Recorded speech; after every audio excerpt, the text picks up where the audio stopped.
ओम नमः शिवाय। आज हम 16 सोमवार की व्रत कथा व विधान के बारे में जानेंगे। वैसे प्रति सोमवार का जो विधान दिया गया है वही 16 सोमवार का विधान है। आपकी जानकारी के लिए मैं उसे दोहरा देता हूं। सुबह प्रातःकाल स्नान आदि से निवृत्त होकर शुद्ध एवं स्वच्छ वस्त्र धारण करें। इसके बाद भगवान शिव व माता पार्वती का पूजन करें और कुछ देर के लिए बिल्कुल मन को शांत चित्त होकर भगवान शिव और माता पार्वती का ध्यान करें। सोमवार का व्रत साधारणतः दिन के तीसरे पहर तक ही होता है। व्रत में फलाहार या पारण का कोई खास नियम नहीं है, किंतु यह आवश्यक है कि दिन रात में केवल एक समय ही भोजन करें। सोमवार के व्रत में शिवजी और पार्वती का ही पूजन करना चाहिए। कथाएं तीनों भिन्न भिन्न हैं और विधान एक है। भगवान शिव और माता पार्वती के पूजन के बाद ही कथा सुननी चाहिए। पहले कभी भी कथा नहीं सुननी चाहिए। अब मैं आपको 16 सोमवार की व्रत कथा के बारे में बताता हूं। व्रत कथा आपको सुनाता हूं, तो शांत चित्त होकर यह व्रत कथा सुने। व्रत कथा सुनते समय एक बात हमेशा ध्यान में रखें कि ध्यान व्रत कथा सुनने में ही हो। इधर उधर ध्यान को जितना हो सके न जाने दें। 16 सोमवार की व्रत कथा कुछ इस प्रकार है। मृत्युलोक में विवाह करने की इच्छा करके एक समय भगवान शिव व माता पार्वती के साथ वहां पर पधारे। वहां वे भ्रमण करते करते विदर्भ देशांतर्गत अमरावती नाम की एक अति रमणीक नगरी में पहुंचे। उसमें वहां के महाराज का बनाया हुआ अति रमणीक शिवजी का मंदिर था। उसमें भगवान शंकर भगवती पार्वती के साथ निवास करने लगे। एक समय माता पार्वती भगवान शिव से बोली कि हे महाराज, आज तो हम तुम दोनों चौसर खेलें। शिवजी ने प्राण प्रिय की बात को मान लिया और चौसर खेलने लगे। उस समय इस स्थान पर मंदिर का पुजारी ब्राह्मण मंदिर में पूजा करने के लिए आया। माता जी ने ब्राह्मण से प्रश्न किया कि पुजारी जी, बताओ कि इस बाजी में दोनों में किसकी जीत होगी? मेरी जीत होगी या भगवान शिव की होगी? ब्राह्मण बिना विचारे ही शीघ्र बोल उठा कि महादेव जी की ही जीत होगी। थोड़ी देर में बाजी समाप्त हो गई और विजय माता पार्वती जी की हुई। अब तो पार्वती जी ब्राह्मण को झूठ बोलने के अपराध के कारण कोढ़ी होने का श्राप दे दिया। कुछ समय बाद पार्वती जी के श्रापवंश पुजारी के शरीर में कोढ़ पैदा हो गया।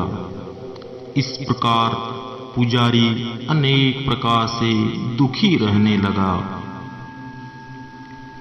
इस तरह के कष्ट भोगते हुए जब बहुत दिन हो गए तो देवलोक की अप्सराएं शिवजी की पूजा करने उसी मंदिर में पधारी और पुजारी के कष्ट को देख बड़े दया भाव से उससे रोगी होने का कारण पूछने लगी। पुजारी ने निसंकोच सब बातें उन अप्सराओं को बता दी। वे अप्सराएं बोली, हे पुजारी, अब तुम अधिक दुखी मत होना। भगवान शिव जी तुम्हारे कष्ट को दूर कर देंगे। तुम सब में श्रेष्ठ 16 सोमवार का व्रत भक्ति भाव से करो।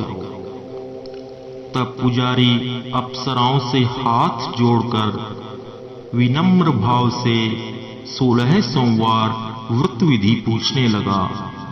अप्सराएं बोली, जिस दिन सोमवार हो उस दिन भक्ति के साथ व्रत करें, स्वच्छ वस्त्र पहने, आधा सेर गेहूं का आटा लें, उसके 3 अंगा बनावें और घी, गुड़, दीप, नैवेद्य, पुंगीफल, बेलपत्र, जनेऊ जोड़ा, चंदन, अक्षत, पुष्पादि आदि के द्वारा प्रदोष काल में भगवान शंकर का विधि से पूजन करें।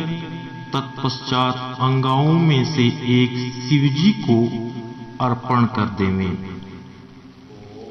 बाकी 2 को शिवजी का प्रसाद समझकर उपस्थित जनों में बांट दें और आप भी प्रसाद ले लें। इस विधि से 16 सोमवार को व्रत करें। तत्पश्चात 17वें सोमवार के दिन पाव सेर पवित्र गेहूं के आटे की बाटी बनावें। तदनुसार घी और गुड़ को मिलाकर चूरमा बनावें और शिवजी का भोग लगाकर उपस्थित भक्तों में बांटें। पीछे आप सपरिवार उस प्रसाद को लें तो भगवान शिवजी की कृपा से उसके सभी मनोरथ पूर्ण हो जाते हैं। ऐसा कहकर अप्सराएं स्वर्ग को चली गई। ब्राह्मण ने यथाविधि 16 सोमवार व्रत किया। भगवान शिव जी की कृपा से रोग मुक्त होकर आनंद से रहने लगा। कुछ दिन बाद फिर शिव जी और माता पार्वती उसी मंदिर में पधारे। तब ब्राह्मण को निरोग देखकर पार्वती ने ब्राह्मण से रोग मुक्त होने का कारण पूछा तो ब्राह्मण ने 16 सोमवार व्रत कथा कह सुनाई। तब तो पार्वती जी अति प्रसन्न होकर ब्राह्मण से व्रत की विधि पूछकर व्रत करने को तैयार हो गई। व्रत करने के बाद उनकी मनोकामना पूर्ण हुई तथा उनके रूठे पुत्र भगवान कार्तिकेय स्वयं माता के आज्ञाकारी हुए। परंतु कार्तिकेय जी को अपने विचार परिवर्तन का रहस्य जानने की इच्छा हुई और माता से बोले, हे माता जी, आपने ऐसा कौन सा उपाय किया जिससे मेरा मन आपकी ओर एकदम आकर्षित हुआ। तब पार्वती जी ने वही 16 सोमवार व्रत कथा उनको सुनाई। भगवान कार्तिकेय जी बोले कि इस व्रत को मैं भी करूंगा, क्योंकि प्रिय मित्र ब्राह्मण दुखी दिल से परदेश गया है। हमें उससे मिलने की बहुत इच्छा है। कार्तिकेय ने भी इस व्रत को किया। और उनका प्रिय मित्र मिल गया। मित्र ने इस आकस्मिक मिलन का भेद कार्तिकेय जी से पूछा तो वे बोले, हे मित्र, मैंने मिलने की इच्छा करके 16 सोमवार का व्रत किया था। अब तो ब्राह्मण मित्र को भी अपने विवाह की बड़ी चिंता हुई। कार्तिकेय जी से व्रत की विधि पूछी और यथाविधि व्रत किया। व्रत के प्रभाव से जब वह किसी कार्यवश विदेश गया तो वहां के राजा की लड़की का स्वयंवर हो रहा था। राजा ने प्रण किया था कि जिस राजकुमार के गले में सब प्रकार से संगारित हथीनी माला डालेगी,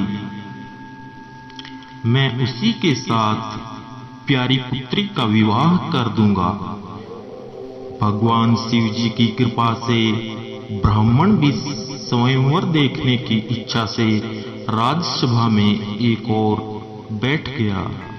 नियत समय पर हथीनी आई और उसने जयमाला ब्राह्मण के गले में डाल दी। राजा की प्रतिज्ञा के अनुसार बड़ी धूमधाम से कन्या का विवाह उस ब्राह्मण के साथ कर दिया गया और ब्राह्मण को बहुत सारा धन और सम्मान देकर संतुष्ट किया। ब्राह्मण सुंदर राजकन्या पाकर सुख से जीवन व्यतीत करने लगा। एक दिन राजकन्या ने अपने पति से प्रश्न किया कि हे प्राणनाथ, आपने ऐसा कौन सा भारी पुण्य किया जिसके प्रभाव से हथिनी ने सब राजकुमारों को छोड़कर आपको वरण किया? ब्राह्मण बोला, हे प्राण प्रिय, मैंने अपने मित्र कार्तिकेय जी के कथानुसार 16 सोमवार का व्रत किया था, जिसके प्रभाव से मुझे तुम जैसी स्वरूपवान लक्ष्मी की प्राप्ति हुई। व्रत की महिमा को सुनकर राजकन्या को बड़ा आश्चर्य हुआ। वह भी पुत्र की कामना करके व्रत करने लगी। शिव जी की दया से उसके गर्भ से एक अति सुंदर सुशील धर्मात्मा और विद्वान पुत्र उत्पन्न हुआ। माता पिता दोनों उस देव पुत्र को पाकर अति प्रसन्न हुए और उसका लालन पालन भली प्रकार से करने लगे। जब पुत्र समझदार हुआ तो एक दिन उसने अपनी माता से प्रश्न किया कि माँ, तूने कौन सा तप किया है जो मेरे जैसा पुत्र तेरे गर्भ से उत्पन्न हुआ? माता ने पुत्र का प्रबल मनोरथ जान के अपने किए हुए 16 सोमवार व्रत की विधि के सहित पुत्र के सम्मुख प्रकट किया। पुत्र ने ऐसे सरल व्रत को सब तरह के मनोरथ पूर्ण करने वाला सुना तो वह भी इस व्रत को राज्याधिकार पाने की इच्छा से हर सोमवार को यथाविधि व्रत करने लगा। उसी समय देश के वृद्ध राजा के दूतों ने आकर उसकी एक राजकन्या के लिए वर्ण किया। राजा ने अपनी पुत्री का विवाह ऐसे सर्वगुण संपन्न ब्राह्मण युवक के साथ करके बड़ा सुख प्राप्त किया। वृद्ध राजा के दिवंगत हो जाने पर यही ब्राह्मण बालक गद्दी पर बैठाया गया, क्योंकि स्वर्गवासी राजा के कोई पुत्र नहीं था। राज्य का अधिकारी होकर भी वह ब्राह्मण पुत्र अपने 16 सोमवार के व्रत को करता रहा। जब 17वां सोमवार आया तो ब्राह्मण पुत्र ने अपनी प्रियतमा से सब पूजन सामग्री लेकर शिवालय में चलने के लिए कहा, परंतु प्रियतमा ने उसकी आज्ञा की परवाह नहीं की। दास दासियों द्वारा सब सामग्रियां शिवालय भिजवा दी, परंतु आप नहीं गई। अब राजा ने शिव जी का पूजन समाप्त किया। तब भी एक आकाशवाणी राजा के प्रति हुई। राजा ने सुना कि हे राजा, अपने इस रानी को राजमहल से निकाल दे, नहीं तो तेरा सर्वनाश कर देगी। वाणी को सुनकर राजा के आश्चर्य का ठिकाना नहीं रहा और तत्काल ही मंत्रणागृह में आकर अपने सभी मंत्रियों को बुलाकर पूछने लगा कि हे मंत्रियों, मुझे आज भगवान शिव जी की वाणी हुई है कि राजा, तू अपनी इस रानी को निकाल दे, नहीं तो तेरा सर्वनाश कर देगी। मंत्री आदि सब बड़े विषम में और दुख में डूब गए, क्योंकि जिस कन्या के साथ राज मिला है, राजा उसी को निकालने का जाल रचता है। यह कैसे हो सकेगा? अंत में राजा ने उसे यहां से निकाल दिया। रानी दुखी हृदय से भाग्य को कोसती हुई नगर के बाहर चली गई। बिना पदत्राण, फटे वस्त्र पहने, भूख से दुखी धीरे धीरे चलकर एक नगर में पहुंची। वहां एक बुढ़िया सूत काट कर बेचने को जाती थी। रानी की करुण दशा देखकर बोली कि चल तू मेरा सूत बिकवा दे। ऐसी बात बुढ़िया की सुन रानी ने बुढ़िया के सर से सूत की गठरी उतार अपने सर पर रखी।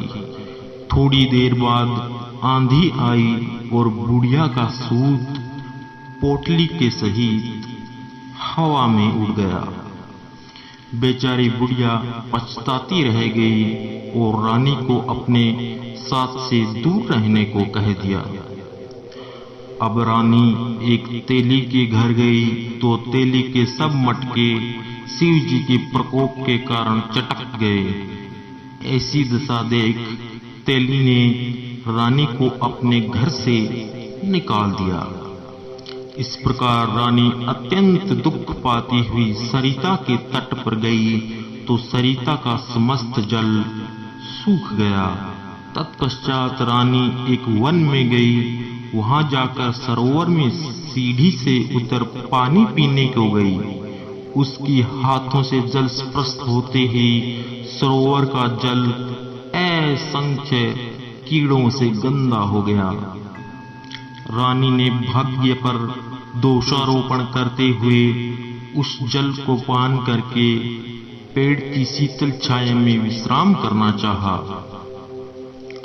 वह रानी जिस पेड़ के नीचे जाती, उस पेड़ के पत्ते तत्काल ही गिर जाते। वन, सरोवर, जल की ऐसी दशा देखकर गाय चराते ग्वालों ने अपने गुसाई जी से उस जंगल में स्थित मंदिर में पुजारी थे। गुसाई जी के आदेशानुसार ग्वाले रानी को पकड़कर गोसाई जी के पास ले गए। रानी की मुख कांति और शरीर की शोभा देख गोसाई जी जान गए कि यह अवश्य ही कोई विधि की गति की मारी कोई कुलीन अबला है। पुजारी जी ने रानी से कहा, पुत्री, तुम मेरे आश्रम में ही रहो। मैं तुमको किसी प्रकार का कष्ट नहीं होने दूंगा। गोसाई जी के ऐसे वचन सुन रानी को धीरज हुआ और आश्रम में रहने लगी। परंतु आश्रम में रानी जो भोजन बनाती उसमें कीड़े पड़ जाते, जल भरती उसमें कीड़े पड़ जाते। अब तो गोसाई जी भी रानी से दुखी हो गए और रानी से बोले कि बेटी, तेरे पर कौन से देवता का कोप है जिससे तेरी ऐसी दशा हुई है? पुजारी की बात सुन रानी ने शिव जी की पूजा करने न जाने की सारी कथा सुनाई। तो पुजारी ने शिवजी महाराज की अनेक प्रकार से स्तुति करते हुए रानी की प्रति बोले कि पुत्री, तुम सब मनोरथों को पूर्ण करने वाले 16 सोमवार व्रत को करो, उसके प्रभाव से ही तुम मुक्त हो सकोगी।